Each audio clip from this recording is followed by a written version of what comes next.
A origem de Vilarinho da Furna perde-se na bruma dos tempos. Segundo a tradição, teria começado por ocasião da abertura da Estrada da Geira, que ligava Braga à Astorga e daí até Roma, por caminhos que o tempo retalhou, pois a sua origem provável remonta ao ano 75 depois da Era Cristã.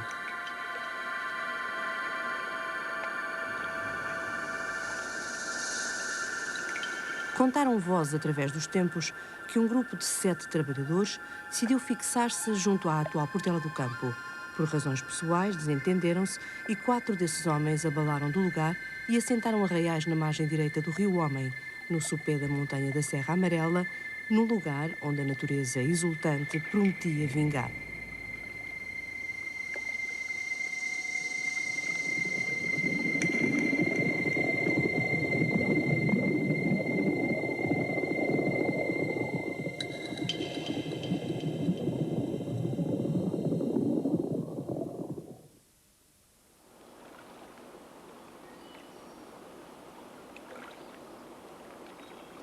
Hoje, de Vilarinho, restam memórias e pedras de angulosos cortes. Paredes que se erguem para céu aberto. Janelas e postigos com vista para a água e para o imenso areal inerte, onde outrora cresciam cereais, mas de trigo dourado no estio, que ondulava ao vento e tombavam a talho de foice. Das águas paradas do Rio Homem, espreitam pilares. Suportes de vinhas que pressupõem a frescura da sombra que a parreira dá. Os mais saudosistas, com boa memória olfativa, conseguem até lembrar-se do cheiro da uva morangueira, dos aromas que as casas libertavam à hora das refeições. Memórias passadas pelas gerações que nasceram, cresceram e morreram na aldeia serrana, devotada à pastorícia e agricultura, quase incógnita do resto do país, desconhecida do mundo, por estar situada em lugar de difícil acesso.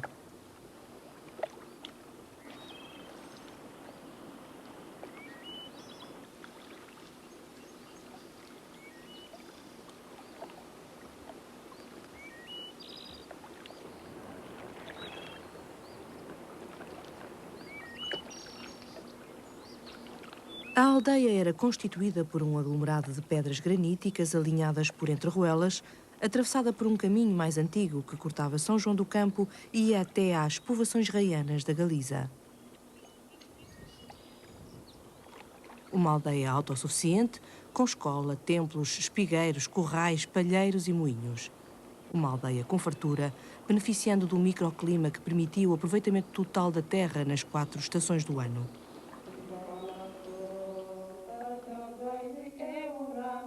Uma aldeia cheia de vida, com uma divisa que a tornou única e extraordinária. Quem não é pelo comum, não é por nenhum. Logo, uma aldeia onde todos se entreajudavam e conheciam.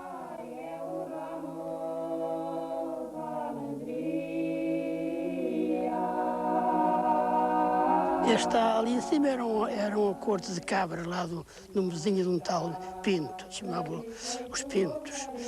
Este a seguir do lado de cá era do Canedas. Este está ali, uma adega, e eu pus aquela eira, embaixo aquela casa.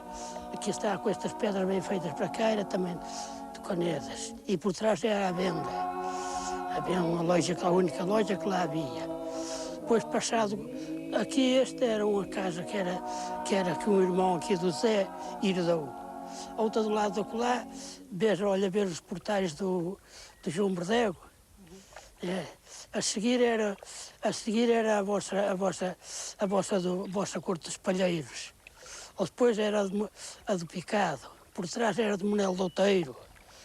E assim sucessivamente. De lá está a outra dos Pintos também. Uma que está lá ainda metade na água. Este era a de Manuel Requeira, lá ao pé da Eira do Trigo. Mas que ainda está com os pés na água.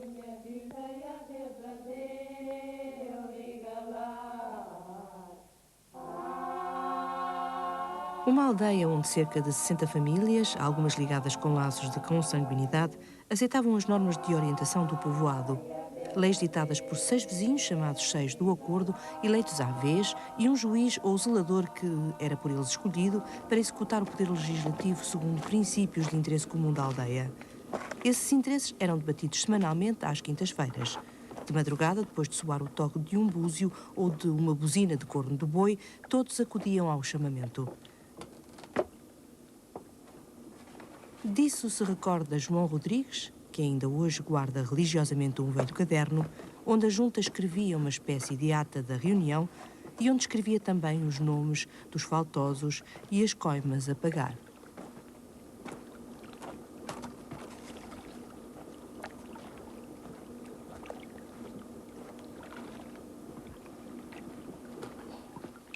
Ora, estes documentos são uns simples cadernos, podemos chamavam livros, que era daquele regime, daquela junta que os de Vilarinho, o pessoal de Vilarinho fazia normalmente às quintas-feiras de cada semana, e às vezes havia, isso é normal às quintas-feiras de cada semana. Depois, além disso, havia outras extraordinárias, não é? E então, para que é para onde eles realmente elaboravam as suas leis. Primeiramente constava da chamada, de todos aqueles que realmente constituía tal junta, que era constituída normalmente por chefes de família, por chefe da família. Depois da chamada, os que não estivessem presentes, depois era considerado a falta e atribuída uma pequena condena, eles chamavam, que é uma multa, mas chamavam eles a condena, que normalmente rondava por 50 centavos, naquela altura, não é?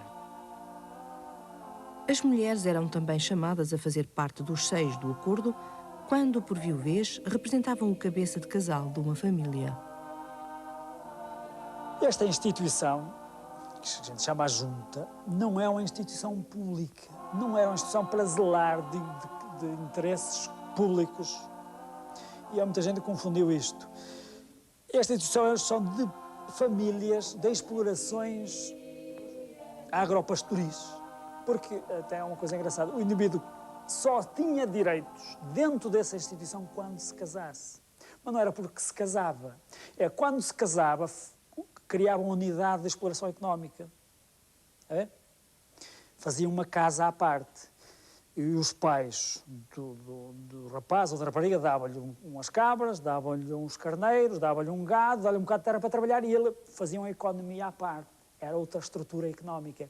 E só desse modo é que era um elemento da junta. Já entrava no rol, para quando lhe tocasse a ver ser juízo o homem.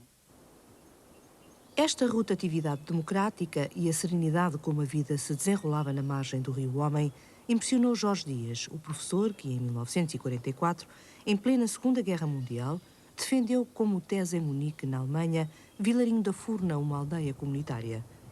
Depois da inauguração da barragem, Miguel Torga, numa das suas múltiplas visitas a Terras do Boro, escreveu no seu diário, a 18 de julho de 1976, um réquiem à aldeia submersa.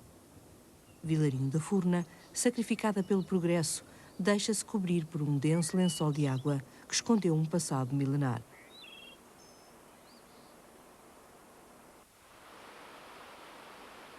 Segundo a hipótese mais provável, e segundo uma tradição que vem de tempos imemoriais, teria tido a sua origem quando se construiu a célebre estrada da Geira, que ia de Braga até Astorga e depois daí até Roma, o tempo de Vespasiano e do seu filho Tito, que também foi imperador, e que estaríamos exatamente pelo ano 70 da nossa era, portanto, Vilarinho da Furna, muito provavelmente, durou rigorosamente 1900 anos. Quase 2000 anos de passado diluído nas águas resultantes da confluência do Rio Homem e dos ribeiros da Gemesura, Campo do Gerês e Freitas e da Bacia do Bufra. Uma albufeira que cobre 336 hectares de extensão de terra. Um monumento ao progresso para o bem comum que, humildemente e sem reservas, o povo de Vilarinho aceitou.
quando veio a barragem, pelo que me contam, das pessoas venderam, sei que venderam todos os rebanhos com medo, contam-me agora que com medo de que os vindos de fora viessem perturbar e roubar cabras ou ovelhas, e a partir daí vendeu-se muito rebanhos. Ficaram as cortes das cabras vazias, havia aí muita gente nesse tempo, muita gente para construir a barragem, indivíduos à procura de emprego, isto era meus filhos já no centro. Os empreiteiros fizeram alguns bairros, mas não chegava a toda a gente. E o pessoal daqui tinha as cortes vazias, aproveitou, começou a alugar as cortes das cabras e cardeiros, coisas cubículos, pequenitos, tinha alguns aí no campo de pé.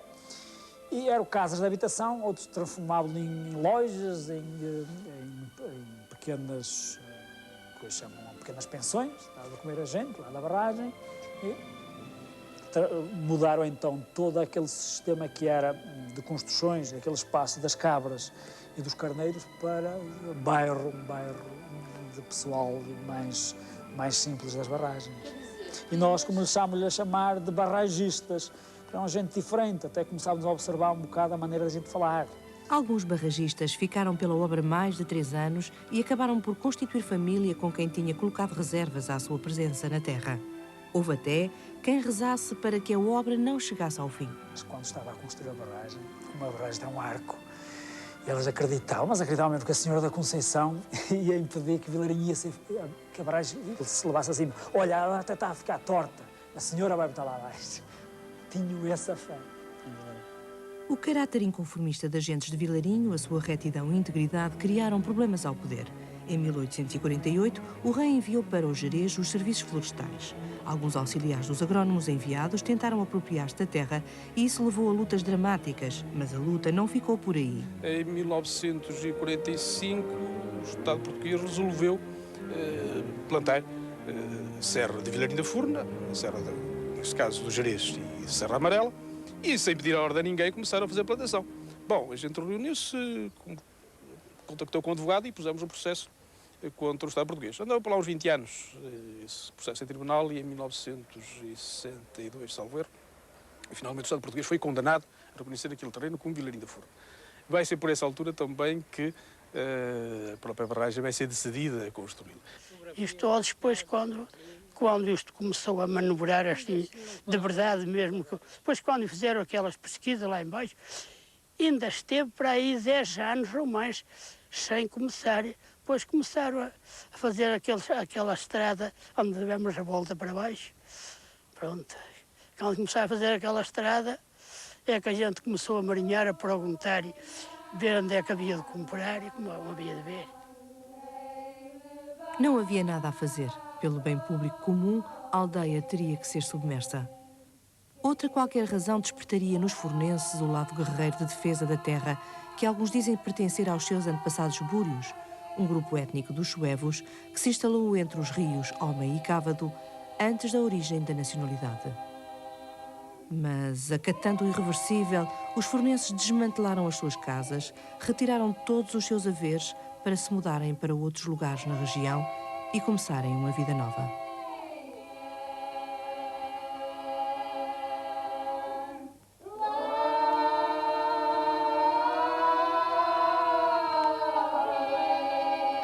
Só depois, ao longo do tempo, é que me fui apercebendo do sofrimento que as pessoas tiveram por abandonar a terra. A partir daí, a gente que ia depois de sair de lá começou a ir as primeiras vezes para ali, uma zona que se chama a Guarda, olhava para a terra, começava a chorar. Outros nem tinham a coragem de vir para ali, nem vir aqui ao campo, porque nós, na aldeia do campo, ficou com um compromisso religioso de fazer uma festa principal de Vilarinho, que era a Senhora da Conceição. Muitas das pessoas com grande devoção, gente mais velha que tinha amor a essa festa, que impunha muito empenho na festa, e nem sequer tinha a coragem de vir a essa festa pelo facto de não aguentar ver a aldeia debaixo d'água. Passaram muitos anos até que alguns antigos habitantes de Vilarinho da Furna voltassem ao lugar para ver a bacia da Albufeira. Os suficientes para recomeçarem com sucesso as suas vidas não muito longe dali. As indemnizações pagas aos antigos habitantes foram irrisórias, mas habituados a viver com contenção, conseguiram se ingrar e envelhecer tranquilos, sem sobressaltos, apoiados por remotas recordações. Recordações de infâncias felizes do lugar que os moldou, suficientemente homens para entenderem os avanços do progresso dos tempos que correm. Para os mais sensíveis, que estremecem e se inquietam nos sonhos com a lembrança da sua casa inundada, fica o registro de uma aldeia fantástica, quase fantasmagórica, uma espécie de Atlântida afundada no oceano revolto das agrestes montanhas graníticas.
Eu fui dos que acompanhei, eu e outro rapaz da minha altura, que acompanhámos a subida da água. Nós ficámos tão entusiasmados, com a subida da água começámos a fazer um barco, às escondidas dos nossos pais, lá nos campos. Fizemos um barco, um bocado de alcatrão, parecia mais um carro daqueles com uns ladrais.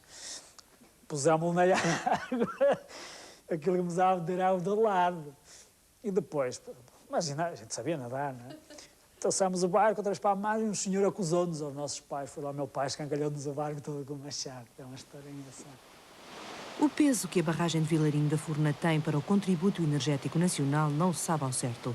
A par com a barragem do Lindoso, 20 anos depois de inaugurada, fazia parte de um projeto global para produzir energia para o litoral e centros urbanos.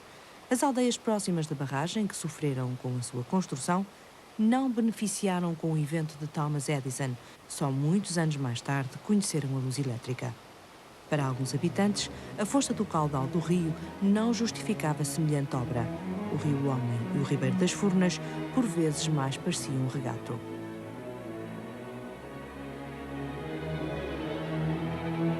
Eu não sei, pelas contas da EDP hoje, que faz muito quilowatt de energia, não sei que peso tem a produção de energia da barragem de Vilarinho. Nem sei o que é que os levou a fazer a barragem. Há muita gente que especula, por causa de uma atitude política que não convinha ao sistema, ao regime de Salazar, um símbolo tão manho do comunitarismo que fazia lembrar os regimes de esquerda.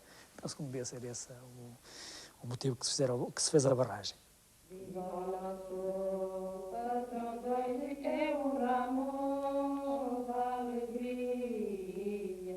As pontes romanas e a bela ponte do Coço, de onde se refletia o rio, ficaram imortalizadas na memória das gentes, em parcas fotografias, no celuloide dirigido por António Campos e em carvão, desenhado pelas mãos rústicas do povo.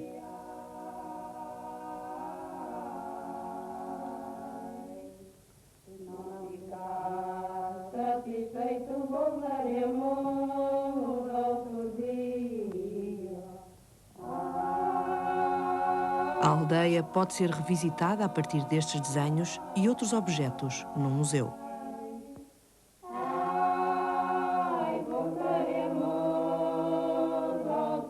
O Museu de Vilarinho surgiu de uma ideia nos anos 60, por 64, 65, em que eu achava que se deveria fazer qualquer coisa para preservar a memória de Vilarinho da Furna. A falta de melhor ideia, olha, surgiu a ideia do museu. O museu esse que foi feito, acabou por ser feito com as próprias pedras da aldeia comunitária, e que trouxemos dos grandes edifícios lá da própria aldeia. Trouxemos depois os objetos, andaram para ali as pedras e os objetos a monte durante mais de 20 anos, e em 1981, depois de muitos contactos com a Câmara Municipal de Terras de Douro, com o então Parque da Peneda Gerês, com a EDP, acabou por ser a própria Câmara de Terras de Douro que assumiu o compromisso da construção do museu e hoje está a funcionar. Acho que representa minimamente e de uma forma digna a memória de Vilarinho. As duas casas trazidas da aldeia mostram como, entre a igualdade, também havia a diferença dos que tinham mais ou menos bens. Uma casa ampla, com poucos haveres, os indispensáveis para o simples conforto das gentes de Vilarinho. O museu mostra como o povo se autoabastava. Desde a construção de alfaias agrícolas à confecção de artigos de vestuário e calçado, tudo sabiam fazer.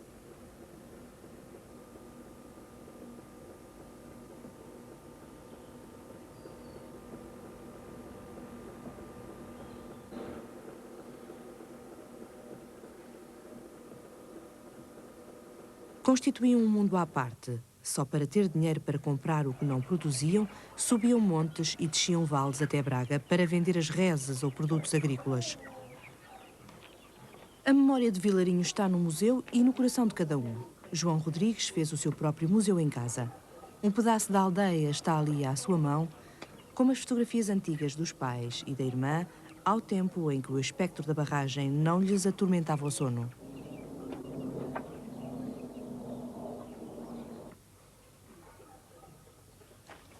Hoje, proprietários do monte que pretendem reflorestar, os membros da Associação dos Antigos Habitantes de Vilarinho da Furna voltam ao lugar numa romagem de saudade de um tempo que nunca esquece. Só esquece para quando a gente morrer, pronto, esqueceu. Mas não esquece. Não pode esquecer. Morreu o bicho, morreu a peçonha, como se costuma dizer. Do alto da Serra Amarela, a 1300 metros de altitude, vêem-se as ruínas de Vilarinho. Uma paisagem soberba, um lugar de harmonia, onde um pastor disse um dia que não trocava a sua vida pela vida de um rei.